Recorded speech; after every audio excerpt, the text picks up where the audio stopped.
Hello! Today we're going to talk about soccer and how it became the world's global game. As you can see, I'm in my office today looking a little more formal with my spectacles on. But don't worry, got my green shoes on. Can't teach without those. So let's get right into it.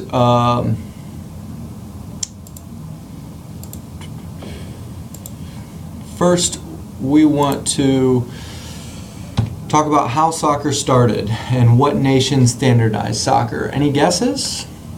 This is a nation that is going to come up over and over again in this course because of their influence, its influence on sports, not only in its own region, but all over the world. You probably guessed it by now. Yes, it is England. England was the nation that standardized soccer. Of course, in England it's called football. It's one of several different codes of football, and depending on where you are in the world, a different code of football might be more popular. And perhaps you call association football soccer. The word soccer is actually a derivation from association and or slang for association. When we say standardized, what do we mean by standardized? So what did England do that really accelerated the growth of the sport? When we think of standardization, what you should think of is they created rules that everybody agreed to. So those rules related to the size of the field or the pitch, the rules for offsides, the number of players on the field, when and where you can touch the ball on the field and with what part of your body. So all of those standards had to be agreed upon by clubs in different regions in order for those clubs to compete against each other, right? And England is where soccer was first standardized, allowing clubs from a bunch of different regions to not only play against each other, but also form a league, which happened in the mid to late 1800s, around the same time that you were seeing the National League formed here in the U.S. Of course, our own Cincinnati Reds played a big part in that, being the first professional team in baseball, and then later an original member of the National League once it was formulated in the late 1800s. Now, in other parts of the world, if you're in Australia, the most popular code of football, particularly in southern Australia or southeastern Australia around Melbourne, is Aussie rules football or Australian rules football, which is just another code of football. Here in the U.S., of course, our most popular code of football is what we call American football. You travel north to Canada to our neighbors and you get a version of football or a code of football that looks similar to ours in the U.S., but with slightly different standardized rules and referred to as Canadian football. Now, England is also famous for creating or standardizing many other sports as well as democracy itself. You see athletics listed there as one of those sports. Of course, in the U.S., we do not call that sport athletics. What do we call it? What is the sport of athletics as we know it in the U.S.? Track and field. It is track and field. Soon after soccer, the rules for soccer were standardized, or it was standardized as a sport, it became internationalized. England challenged one of its neighbors. Anybody remember from the Gaming the World book reading that corresponds to this content? Who challenged England? It was their neighbors in Scotland. And you might notice, if you didn't already realize this, looking at the English flag and the Scottish flag, that if you put those two flags together, you get basically the Union Jack representing the United Kingdom. Of course, both of those countries are central to the United Kingdom, and that's how the Union Jack flag is formulated. Just a little extra tidbit of knowledge, bonus. And one thing that I thought was important to point out as we think about the popularity of soccer and its growth as a spectator sport is that just by 1913, so you're talking early 1900s, the Cup final in England draws over 120,000 spectators. It was held at what was the Crystal Palace in England, and that year it was Aston Villa beating Sunderland. So two clubs that, if you're familiar with English soccer, are still around today and pretty famous soccer clubs. That's who played in that association final. So you can see just by that attendance number, it's one small illustration of the fact that soccer had grown to become a pretty huge spectator sport within a relatively short time period from the late 1800s when the first leagues were formed and the sport was formalized to the early 1900s when you're getting 100,000 people at a particular match. So why did this rapid rise occur? What is it about soccer? Of course, in England they were playing other sports as well. What was it about soccer that made it become so popular? You can probably guess at a couple of the factors. These two were perhaps the ones that you could have come up with even without reading the content in the chapter that describes this rise of soccer. The fact that it's referred to as the simplest game. There's really only 10 rules, or you can simplify the rules of soccer down to 10 different laws, one of which includes the size of the pitch and the size of the goals. Of course, you have offsides. You have a few other rules as it pertains to when, what you get penalty kicks for and yellow cards and red cards and the such. But a relatively simple game, right? I could explain to you, if you had no idea what soccer was, I could explain to you how to play, and we could go out in a field and we could play soccer within a few minutes, right? Whereas if you contrast that to baseball, which we'll talk about in a couple weeks here, it would take me quite a bit longer to explain the sport of baseball to you to the point where we could go out and play a game of baseball, right? So soccer is a simple game. It's easy to sort of pick up and understand when you want to play for the first time or when you're watching the sport for the first time. There's low barriers to entry as well. By that we mean I can go out with a ball into any open space and sort of create goals, and we can play soccer together. A lot of you perhaps did the same thing with our most popular code of football in the U.S., American football, where if you had a ball, you could throw it around, you could take your shirt off or get a jacket or something to create one end or one side of the end zone, and get another jacket for like the other side of the end zone to create the barriers, and you can play the game of football with relatively little equipment in your backyard. Now when we talk about American football that we watch as a spectator, there's certainly not low barriers of entry to that, right? There's a lot of equipment involved in football. But in soccer, there's very little equipment. All you need are goals and a ball, really, for the most part. So that low barrier to entry facilitates the rise of soccer compared to other sports. Now the third element has more to do with the social psychology that we sort of started with in this course, where we talked about identity and how sports teams can become part of our identity, right? And sports teams can also create identity for a city or a region or even a country. Soccer becomes a source of identity, and here's a quote from the chapter: "Soccer alone, among the many forms of urban working-class cultures, provided an opportunity for a gathering of people whose origins, identity, and purpose cut across local neighborhoods, industrial occupations, employers, trade union membership, and united them around a bigger but comprehensible geographic location and identity," right?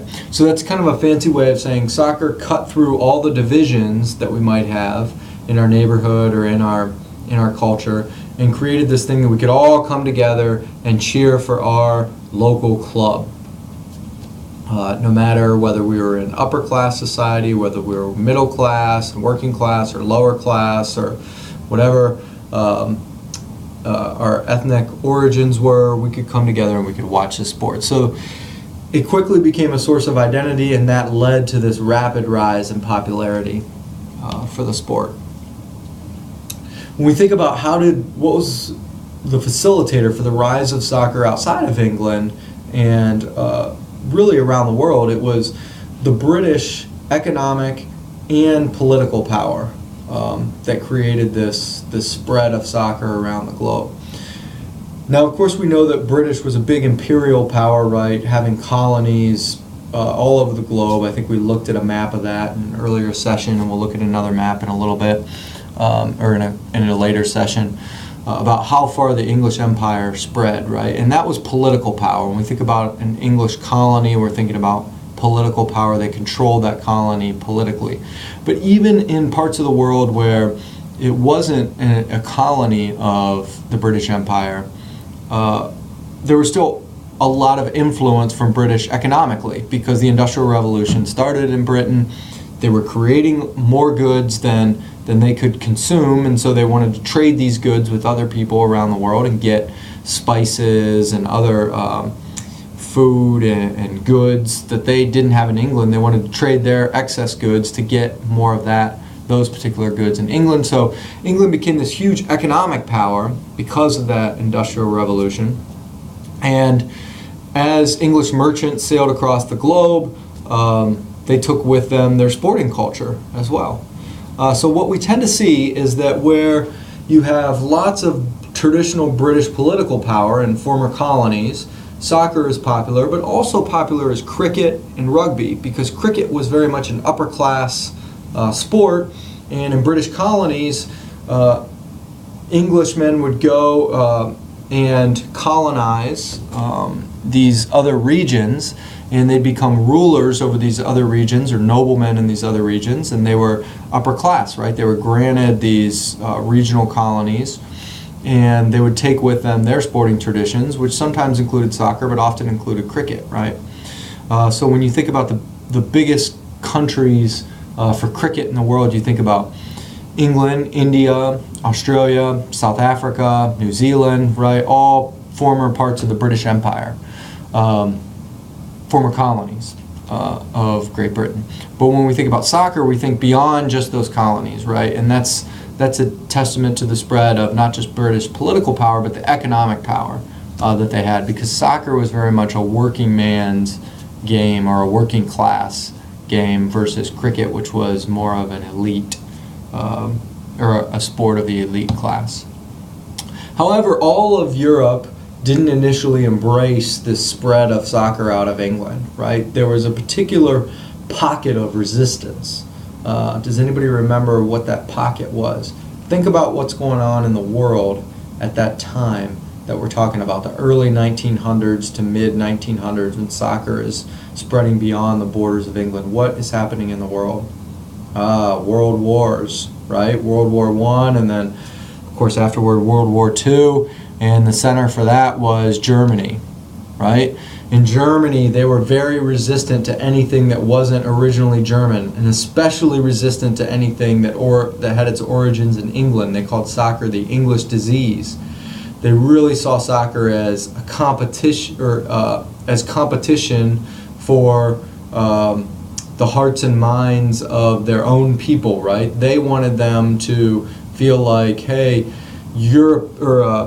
Germans are a superior race, right? And everything from Germany is better than things from other parts of the world. And so they rejected soccer because it was from outside of Germany, and they tried to get their culture to instead adopt gymnastics, which was much more German in nature, and they saw it as more natural or more pure as an athletic endeavor. And it reflects this larger conflict that's going on culturally and politically and militarily eventually. So why politicize sport? Why does the Germans feel like sports has to be politicized? Well, here's another quote from the chapter. The Germans really feared that soccer was a formidable global competitor for the hearts and minds of socialism's primary clientele, the male industrial working class, right? And so the Nazi Party is trying to push socialism, fascism, nationalism And they're saying, hey, if people are interested, if our residents are all interested in the sport soccer that's not even German by nature, it conflicts with us trying to push nationalism and how Germany is the best and we have the best bloodlines and what have you. So they really resist soccer, but pretty unsuccessfully. Eventually soccer takes hold. Of course, Germany is now one of the biggest soccer nations. Bundesliga, which is their Premier League, is, I think, if I remember correctly, the second biggest league, Premier League, in the world in revenue, right? So you have English Premier League, which generates the most revenue of any soccer league. Bundesliga is second, and I believe La Liga is third on that list. So the Nazis were unsuccessful in resisting the rise of soccer. And then soccer is a big source of national pride, and I have a couple German examples here. So after the Second World War, Germany was devastated, right? Split into West Germany and East Germany. A lot of the country was bombed out. A lot of Western Europe was bombed out, but Germany in particular. And so you can imagine you've got this country with residents that are feeling, hey, we were just defeated in 2 world wars. All of these people died, our own people, but people all around the world died in this war. They were feeling very down on themselves, and perhaps they didn't have a lot of pride in their country and what they had taken the world through.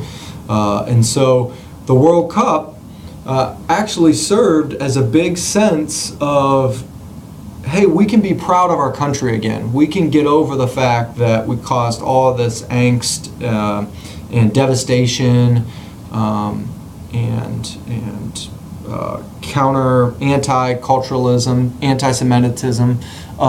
We can recover from this over time, right? And in 1954, West Germany wins the World Cup. So this is about 10 years after the end of World War II, and it gives Germans a sense of pride again, something that they can get excited about. And then several decades later, I don't believe this was in the finals. I think it was, let's see, do I have it written down here? No, I don't. I think it might have been in the semifinals of the World Cup. But Austria beats Germany. It's a huge deal in Austria. Yes, this is decades after World War II, but one of the first countries that Germany invaded in the World Wars was Austria, their neighbors there. And so you can imagine there's a lot of hostility between those nations.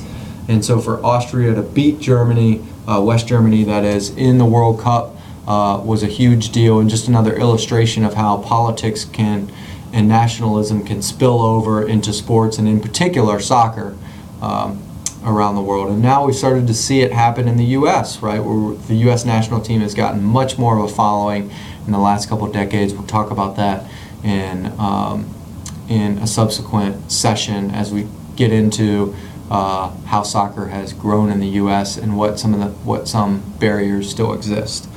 So I will stop the recording now. I'm gonna and then I'll do a separate recording for El Clasico, one of the biggest club rivalries in all of soccer around the world, and that will be our next session.